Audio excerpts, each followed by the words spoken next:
크리스퍼 유전자 가위하면은 일단 혁신적인 유전자 편집 도구로 알려져 있죠. 2020년도에 노벨 화학상을 받은 주제이기도 합니다. 샤르팽티어 교수랑 다우드나 교수님께서 노벨 화학상을 받으셨죠. 사실 이 크리스퍼 서열의 발견 자체는 1987년도에 이미 이루어졌는데 일본의 이시노 박사가 대장균에서 어떤 반복 염기 서열을 발견을 합니다. 그런데 그냥 대수롭지 않게 넘어갔죠. 기능도 알지 못하고. 그런데 그 이후에 여러 세균들의 염기 서열이 결정이 되면서 대장균에서 봤던 반복 염기 서열들이 다른 세균에서도 발견이 되는 것을 알게 됩니다. 그래서 처음에는 대장균에서 이런 서열이 있구나 이렇게 대수롭지 않게 넘어갔지만 다른 세균에서도 똑같은 구조가 발견이 되니까 이거는 뭔가 의미가 있겠다라는 생각을 하게 된 거죠. 그래서 중요한 어떤 신호일 것이라고 예상을 했지만 어떤 기능이 있는 서열인지는 아직 몰랐죠. 그래도 어쨌든 이름은 반복염기 서열이고 또 회문 구조를 이루고 있기 때문에 영어로는 펠린드롬이라고 하고 앞으로 읽어도 똑같고 뒤로 읽어도 똑같은 그런 구조를 얘기하죠. 기러기, 토마토 이런 것처럼. 그래서 이 서열을 펠린드롬이 리피트. 그런데 짧은 반복 서열이기 때문에 쇼트가 붙어 있고 그 다음에 주기적으로 이게 발견되기 때문에 결국 이제 주기적 간격으로 무리를 이룬 짧은 회문 구조의 반복 염기 서열이다. 이런 뜻으로 크리스프라고 불리게 됩니다. 그러다가 2007년도에 유산균 회사가 있었는데 덴마크의 요구르트 회사죠.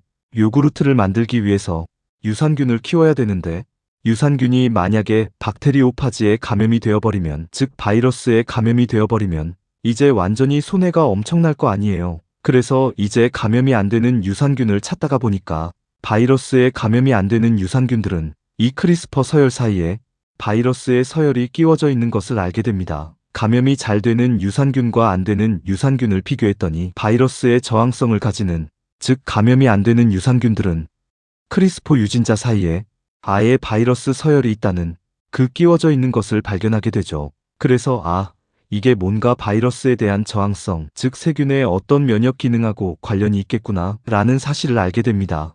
즉 크리스퍼 시스템이 바이러스에 대한 방어 메커니즘에서 어떤 중요한 역할을 할 것이다 라는 사실을 알게 되죠. 그러다가 2012년도에 드디어 사르팡티에 다우드나 교수가 상세한 기작을 규명을 합니다. 그래서 결국 2020년도에 노벨상을 받은 거죠. 자, 결론적으로 얘기해서 크리스파 유전자 가위는 한마디로 처음에 어떤 세균이 바이러스에 감염이 됐을 때 그 바이러스의 DNA를 보존을 하고 있다가, 즉 크리스프 유전자 사이에 보존을 하고 있다가 또다시 똑같은 바이러스가 침입했을 때 그 서열을 비교를 해봅니다. 비교를 해서 저번에 들어왔던 그 바이러스구나 라는 사실이 이제 밝혀지면 그 두 번째 들어온 바이러스를 절단하는 거죠. 두 번째 들어온 바이러스의 DNA를 절단하는 시스템입니다. 그래서 크리스퍼는 이제 이 서열을 얘기하는 거고, 실제로 DNA를 절단하는 단백질은 따로 있습니다. 그게 바로 카스나인이라고 하는 단백질이에요. 그래서 크리스퍼 카스나인 시스템 이렇게 부르는 거죠. 마치 이제 도둑이 한번 들었는데 그 도둑의 얼굴을 기억을 하는 거예요. 사진을 찍어놔서 이렇게 기억을 하고 있다가 나중에 또 이상한 사람이 들어왔어요. 그러면 그 사진하고 비교를 해보는 거죠. 저번에 들어왔던 그 도둑이네? 이러면서 다시 침입했을 때 그 사람을 잡을 수가 있는 거죠. 마치 이런 거예요.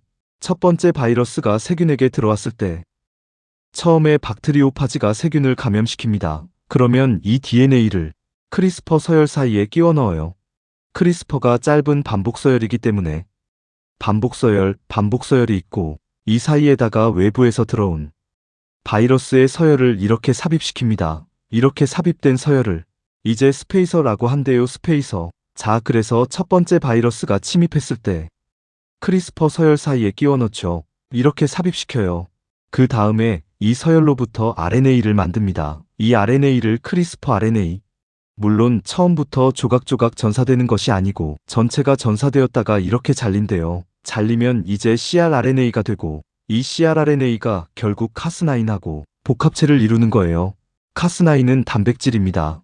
CrRNA는 RNA죠.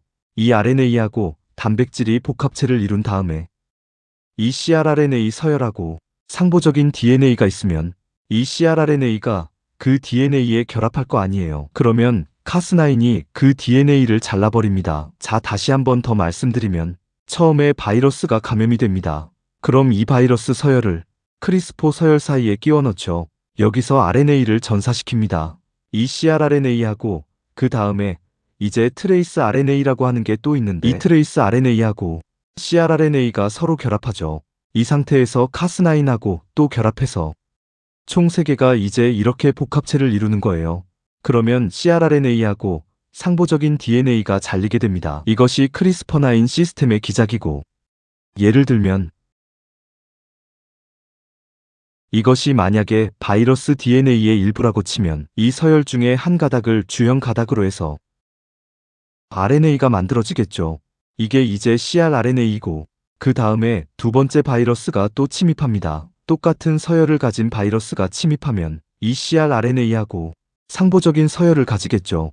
그래서 예를 들어서 이 서열이 두 번째 침입한 DNA, 바이러스 DNA에 이렇게 결합을 하는 거예요. 이제 이중 가닥 DNA가 풀려야 되겠죠. 단일 가닥으로 이렇게 풀리고 이 중에 한 가닥하고 crRNA하고 이렇게 상보적으로 결합을 하게 됩니다.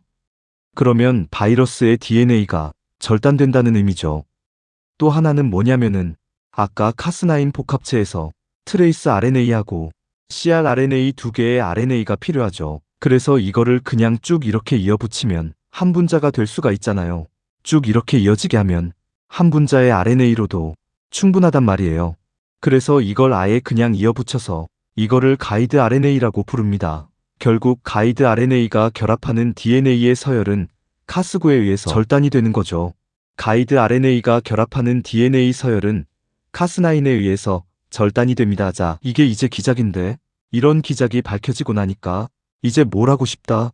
가이드 RNA가 붙으면 가이드 RNA가 상보적으로 결합하면 잘린다는 얘기잖아요. 그러면 우리가 자르고 싶은 DNA에 상부적인 서열로 가이드 RNA만 만들어주면 그리고 이제 카스9만 있으면 그 서열이 잘릴 수가 있다는 의미죠. 그러면 바이러스 DNA가 아니고 우리가 인위적으로 자르고 싶은 DNA를 넣어주면 어떻게 되냐 실험을 해봅니다.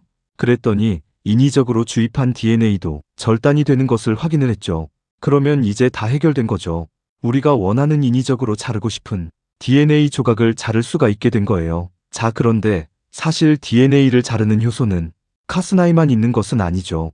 제한 효소라는 게 있잖아요.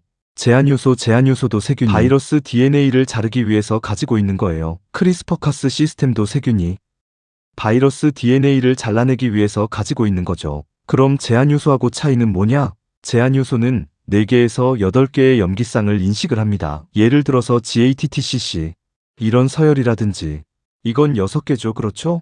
4개 혹은 8개의 염기쌍으로 이루어진 서열을 특정 제한 요소가 특정 서열을 인식을 하는 거예요. 그렇게 해서 자르는 시스템인데 크리스퍼카스9도 DNA를 자르는 시스템이긴 하지만 어떻게 자르냐면은 crRNA, 즉 가이드 RNA가 결합하는 DNA가 잘리는 거라고 했죠. 어떤 이 가이드 RNA에 상보적인 서열이 있으면 이 서열이 잘리는 거란 말이에요. 그러면 가이드 RNA하고 표적 DNA하고 사이에 몇 개의 염기가 상보적인 결합을 해야 되느냐? 예를 들면 TACGC 이렇게 5개의 염기만 상보적으로 결합을 해도 이 DNA가 잘리느냐? 그건 아니란 말이에요. 이 DNA의 길이가 대략적으로 21개의 염기상 정도 됩니다. 21개. 대략적으로 20개 근처 되는 거죠. 21개의 염기쌍이 서로 상보적인 결합을 이루어야 이 DNA가 잘린단 말이에요. 자, 이 얘기는 무슨 얘기일까요? 제한 요소는 인식하는 부위가 4개에서 8개의 염기쌍으로 구성이 되는데 크리스포카스9은 21개의 염기쌍이 상보적으로 결합을 해야 잘리는 거예요. 자, 그러면 어떤 게 더 특이할까요? 자, 무슨 얘기냐 하면은 뭐 시를 예를 들어서 한국인이 가장 좋아하는 시 중에서 김소울의 진달래꽃이 있죠. 자, 이 시에서 예를 들어서 이제 김소울 시인님께서 내가 이 시를 고쳐 쓰고 싶다. 그래서 드리오리다로 하지 않고 드리겠습니다로 이제 바꾸겠다고 생각해보세요. 리다를 전부 인질이겠습니다. 오리겠습니다. 흘리겠습니다. 드리겠습니다. 이렇게 바꾸겠다고 생각을 하면은 몇 군데서 바꿀 수가 있나요? 리다를 바꾼다고 생각을 하면은 드리오리다에 리다가 있고 뿌리오리다에 리다가 있죠. 그리고 흘리오리다에 리다가 있죠. 세 군데가 있죠. 즉 두자로 된 곳을 고치고 싶다. 리다 두자잖아요. 그죠? 리음절이잖아요. 여기 세 군데가 발견이 돼요. 근데 만약에 그게 아니고 나는 뿌리오리다만 고치고 싶다. 리다를 다 고치는 것이 아니고 뿌리오리다를 뿌리겠습니다로 고치고 싶다.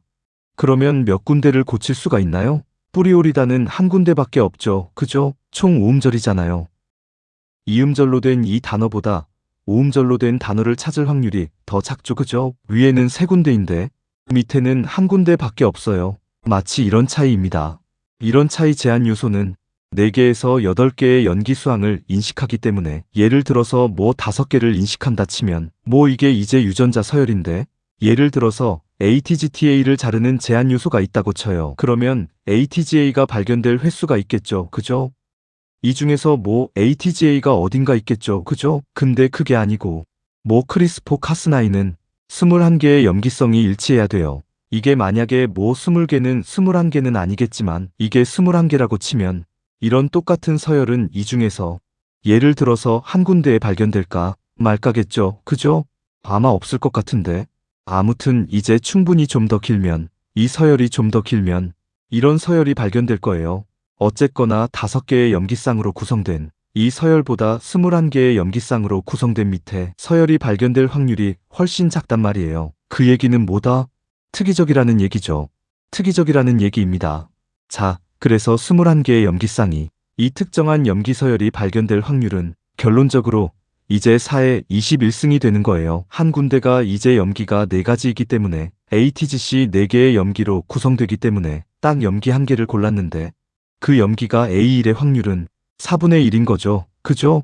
그래서 이제 4분의 1 곱하기 21번 4분의 1을 21번 곱해주면 21개의 염기로 구성된 그 서열이 발견될 확률이 된단 말이에요. 그래서 결론적으로 특정한 서열을 정확하게 자를 수 있다는 거예요. 정확하게. 연속된 21개의 염기가 일치하는 그런 서열은 아마도 우리 염색체 중에서 한 군데 정도 발견될 확률일 거란 말이에요. 그래서 결론적으로 이제 우리가 원하고 싶은 서열을 정확하게 딱 거기만 자를 수 있는 장점이 있는 겁니다. 이게 이제 크리스프 카스9 시스템의 강력한 장점이에요. A 유전자를 자르고 싶었는데 B 유전자에도 그런 서열이 발견돼요. 그러면 안 되죠.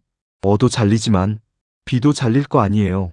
근데 21개의 염기상이 일치하려면 거의 다른 유전자에서는 발견될 확률이 없는 거예요. 그래서 아주 정확하게 원하는 서열만 딱 자를 수 있는 게 크리스프 유전자 가위의 장점입니다. 이렇게 하면 크리스프 유전자 가위의 기작에 대해서 설명을 드린 거고 실제로 이걸 가지고 어떤 일을 했느냐? 그거는 다른 영상에서 보여드리도록 하겠습니다.